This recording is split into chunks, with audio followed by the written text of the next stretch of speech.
Hai teman-teman, bertemu lagi dengan Kak Eka di acara Cendol, cerita dan dongeng online diskusi Kota Sukabumi.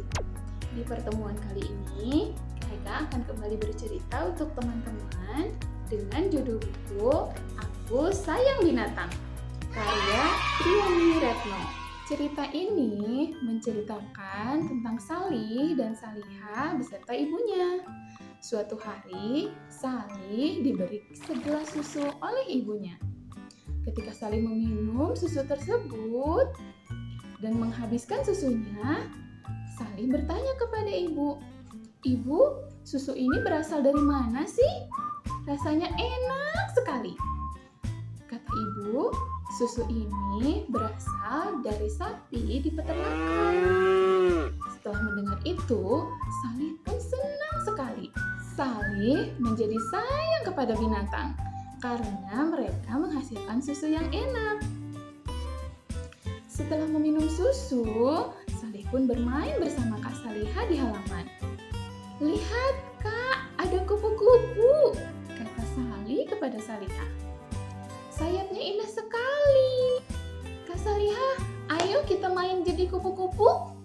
Mereka pun berlarian sambil mengapak-ngapakkan tangan mereka menirukan seperti kupu-kupu.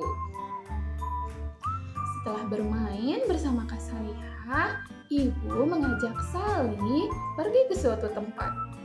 Di perjalanan, mereka mendengar suara merdu dari seekor burung di atas pohon.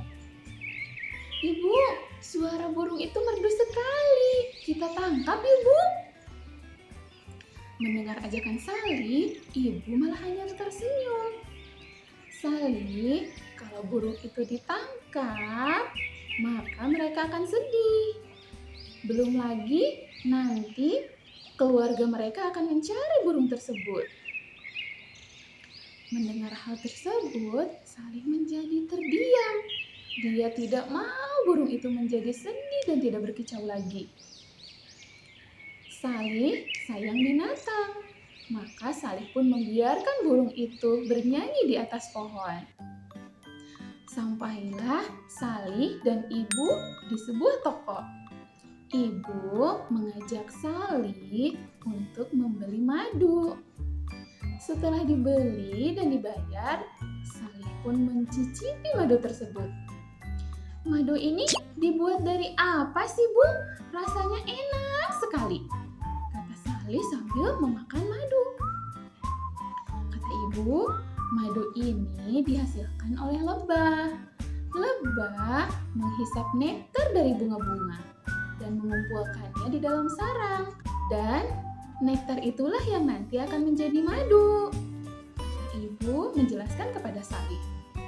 "Wah, lebah kecil ini kecil-kecil tapi hebat ya, Bu." Salih semakin sayang kepada binatang. Setelah meminum madu bersama ibu, Salih pun bermain bersama kucing peliharaannya, Kumi. Dia membawa seutas tali sambil berlari-lari kecil di sekitar rumah. Kucing kecil itu pun mengikuti tali yang dibawa oleh Salih. Setelah lelah mereka berlari-lari kecil, Salih pun duduk dan Kumi pun mengikuti Salih duduk. Sambil dielus-elusnya bulu halus Kumi sampai Kumi tertidur di sebelah Salih. Salih semakin sayang kepada binatang karena binatang itu membuat Salih menjadi senang. Ketika bermain di halaman, Salih tiba-tiba memanggil ibu. "Ibu, ibu, Salih menemukan kucing kecil, tapi kakinya terluka," kata Salih berlari menghampiri ibunya. "Mana, sini ibu obati," kata ibu. Setelah mereka mengobati kaki kucing kecil itu, mereka pun melepaskan kucing kecil itu sambil berkata, "Cepat sembuh ya kucing kecil." Teman-teman, Salih menyayangi binatang karena Rasulullah pun menyayangi semua binatang. Teman-teman juga belajar ya menyayangi binatang. Nah, sekian dulu cerita Kak Eka tentang Salih dan keluarganya. Sampai ketemu di episode channel berikutnya. Tapi sebelumnya jangan lupa like, share, komen, dan subscribe. Sampai jumpa!